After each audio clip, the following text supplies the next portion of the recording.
Et je voudrais dire que le choix d'organiser un conseil interministériel sur cette problématique traduit l'importance et l'intérêt, j'allais dire stratégique, que mon gouvernement, mais également son Excellence M.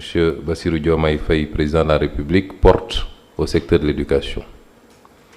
Pour nous, il y a des priorités, et ces priorités, c'est que les Sénégalais doivent manger bien et pas cher, les Sénégalais doivent se soigner, mais les Sénégalais doivent surtout s'éduquer. C'est des choses dont on a tendance un peu à négliger ou à oublier, tant on est dans le mirage du développement, se traduisant beaucoup plus par des réalisations infrastructurelles, au détriment de ce qui nous semble être essentiel, c'est-à-dire le capital humain. Aujourd'hui, nous voulons mettre l'accent sur ce capital humain. Éduquer, au-delà de tout, c'est créer des emplois pour préparer à l'emploi également. C'est pourquoi ce n'est qu'un petit exercice au milieu d'un grand tableau qui nous attend sur la problématique de l'éducation. Nous connaissons bien les défis et ils sont colossaux. Quand on parle de l'éducation, c'est l'infrastructure, c'est le social, c'est les ressources humaines. Il nous faut travailler à être assez performants sur chacune de ces rubriques. Les infrastructures scolaires, universitaires, tout le monde connaît le déficit, aussi bien en termes de quantité que de qualité. Nous ne pouvons pas envisager sérieusement réaliser nos objectifs en termes de développement sans y travailler à résorber ce gap. Sur le plan des ressources humaines également, il y a à continuer à travailler tant sur le plan quantitatif recrutement, mais également sur le plan qualitatif formation continue, formation initiale.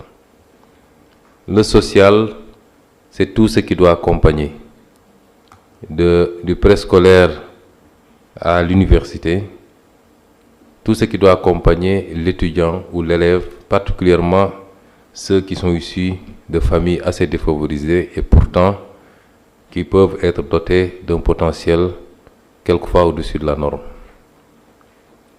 Il nous faut travailler sur tous ces paramètres et y travailler rapidement, parce que quelqu'un l'a dit tantôt, je crois que c'est le ministre de l'Éducation, ce qui fait la différence entre les nations en termes de progrès, c'est le degré d'éducation, la qualité de l'éducation. Ce conseil interministériel, comme je l'ai dit tantôt, les conseils interministériels sont ponctuels, sont consacrés à une question précise qu'il faut évacuer. Dans les semaines et dans les mois à venir, nous allons peut-être avoir beaucoup d'autres rendez-vous sur un certain nombre de questions. Le second défi, c'est le défi des programmes. C'est un élément essentiel du projet que nous avons présenté aux Sénégalais.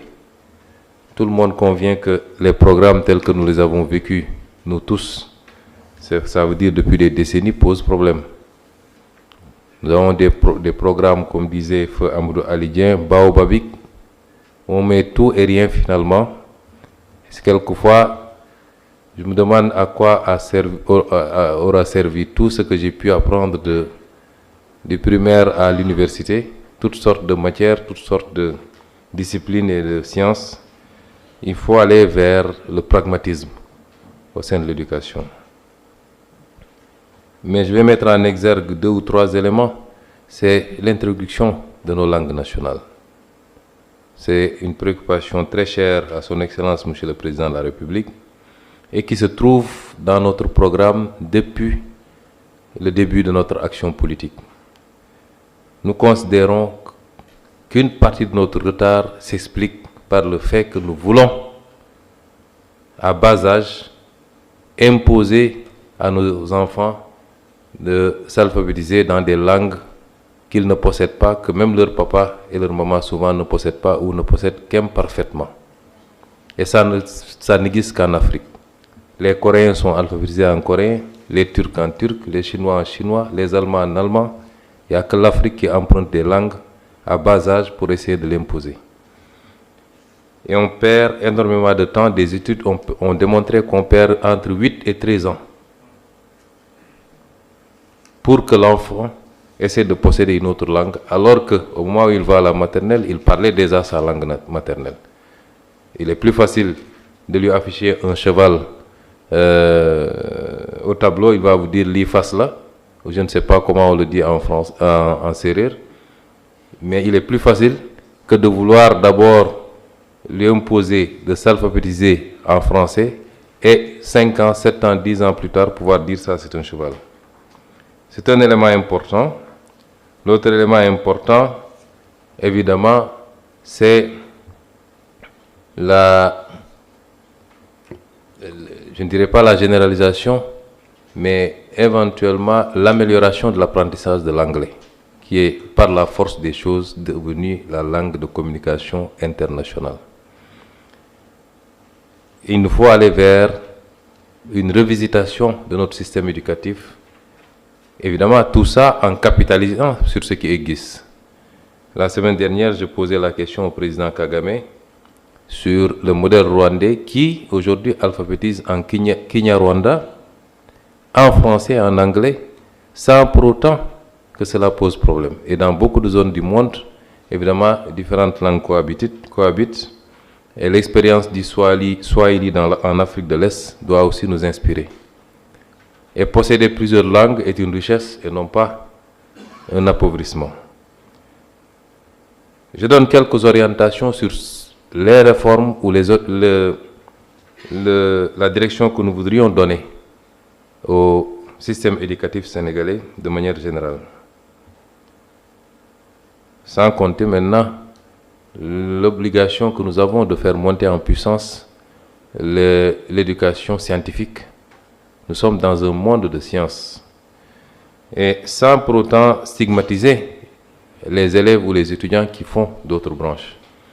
Et c'est tout l'intérêt du débat qui a été posé ici sur les séries. On nous a trop parlé de séries. Nous tous, on a été, avant c'était les A, B, C. Maintenant c'est, je ne maîtrise même pas, L1, L2, S, etc. Et beaucoup d'entre nous ont pu passer d'une série à une autre. D'une série scientifique particulièrement souvent à une série littéraire parce que le contraire est moins évident. Et nous pensons que c'est des pistes de réflexion que nous devons approfondir parce que à un certain niveau, au niveau supérieur, certains sont sortis d'ici avec un bac littéraire mais sont retrouvés à faire des études de comptabilité ou des études d'économie appliquée, forcément donc de la mathématique. Et ils ont pu s'en sortir très facilement. Donc il faut réfléchir à ces systèmes et j'écrivais tout à l'heure à monsieur le ministre de l'Éducation nationale, je lui disais que je vais t'envoyer au Japon pour que tu voies le modèle japonais. Parce que je suivais l'autre jour un reportage à la télé sur le modèle japonais, mais c'est des modèles inspirants et il nous faut sortir de notre zone de confort et des traditions héritées pour aller voir ce qui se passe ailleurs. Et donc le point d'attention, le principal point d'attention, c'est sur l'état civil. Et nous attachons beaucoup d'importance. Moi, j'ai été maire pendant 2 ans. Le premier problème que j'ai eu en tant que maire, ça a été sur l'état civil. J'ai été obligé de relever l'officier d'état civil et de saisir la justice parce qu'il est inadmissible que des citoyens de manière générale et particulièrement des enfants soient victimes des négligences, même pas des fautes d'agents qui ne font pas ce qu'ils doivent faire, ou alors pour des raisons liées au monnayage, se retrouvent à délivrer le même papier à 50 personnes. C'est des questions qui ont des solutions très simples. C'est la fermeté dans l'application de la loi. Et c'est pourquoi nous attachons